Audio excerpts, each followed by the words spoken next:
everyone, and I'm just going to go through what your IT band is and how you can help alleviate any pains or any injuries that might be associated with it, particularly when you're running. So I just want to give you a little bit of information about myself. So I've worked with some of the GB athletes, get to the top of their game, and I've also then want to implement what I've worked with them into everyday clients, probably like yourself, within the studio environment, to help get the goals that you're wanting to do. So from my experience, I've had my degree in sports development and coaching. I've got my diploma as a personal trainer, diploma as a sports massage therapist. I'm an world obstacle technique coach and a running technique coach. So there's lots of background information and knowledge that I'm able to share with you, and I'm just working on now furthering my strength and conditioning knowledge too. So standout race moments for me are competing in Spartan races and also taking part in the World Obstacle Course Championships.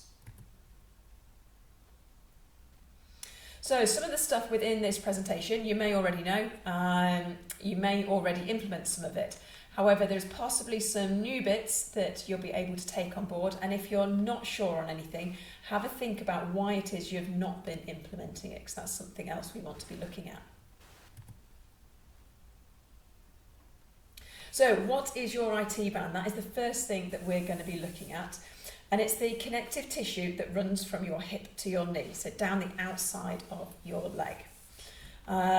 What does it do? So what is its main job? It helps to stabilise the knee joint, so it stops your knee bending or moving inwards when you're walking or when you're running. So as you can see from the picture here, we have our little red dot from where it's usually starting, and it runs all the way down your leg to your knee here. Now, the bits that you're likely to feel an element of pain from are this section here when it comes in and touches your knee, or particularly up here with your tighter hips. For me, I always start to feel it up here when I've been training and exercising. And that bit there, your tensor fascia lata, that's the top of the muscle which your IT band can connect onto. So when we're then training, that's part of the area we want to be looking at releasing. So the pain doesn't usually cause any swelling, and it's an overuse injury that affects beginners and seasoned runners as much as each other. And it usually occurs if you get any pain within the first 5 to 10 minutes of going out, and it doesn't then go away. So we're going to look at some of the common causes with it. So it's when your leg is repeatedly turning inwards and you're always then putting pressure on the outside of your leg. Now this might come from shoes that you're wearing, if you're constantly running downhill, so putting more pressure on your leg. If you're running on a slight angle, so if the pavement that you're on is slightly sloped, you might have increased your mileage, or as every runner always hears, they have weak glutes. So the tissue becomes inflamed. We talked about that tensor fascia lata, that muscle at the top. So that can either become tight, and as that gets tighter, it shrinks and pulls your IT band up, and then it can cause any narrowing in and around your knee when it's then attaching in towards your kneecap. A couple of things to also think about is the Q angle. Now that is the angle here from your pelvis down to your knee. Okay, we say that IT band syndrome is more common in females than it is in males, purely because they have a wider Q angle, okay, because of usually the size of the pelvis, and we always commonly say childbearing hips, so that affects that angle much more. So the treatment that we can look at for if you have IT band syndrome. Now, because it's an overuse injury, rest is going to be the first thing that's going to be important to do.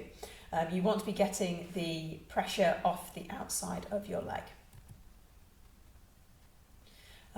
You could look at foam rolling, so particularly your glutes is going to be an important one. So that's where we're sitting on the foam roller, just leaning towards the outside of one of your glutes, ankle up onto your knee, and then rolling forwards and backwards and side to side. If the foam roller doesn't work, or you want to get in that little bit deeper, that's where a trigger point ball could come in quite nicely, whether it's a smooth one or a spiky one. And you can work into your glutes or down on your TFL then too, to help relieve some of that pressure. Stretching. Now, we always say stretching is going to be an important thing to do. It's whether or not we actually put it into practice. So with this one, we are doing a quad stretch. So we're kneeling down and laying back onto your ankles. And that is one good stretch that is going to help stretch out your quads. But remember, you've also got things like your glute stretch to do to help as well. And of course, exercise. So we need to make the muscles around our glutes, if they're much weaker, stronger. So a couple of things to think about that I've listed here are hip hitches. Okay, so we're going to be standing on a step and then raising our leg up and down, but we're only going to be moving our glutes to be able to do it. The other bit to look at is a seated Swiss ball, and we're going to be then moving the ball forwards and backwards. We're looking at that control in your knee and your foot as we're working. Now, there are loads of other exercises that you can do to strengthen your glutes and strengthen your knee and working around your legs. And there's some things that we'll cover over on other social media and on my Instagram as well. So keep an eye out on what exercises will be coming up. But if you've liked this video, please like it. Follow me, I say, on Instagram, Facebook and YouTube, and there'll be loads more tips and advice coming your way.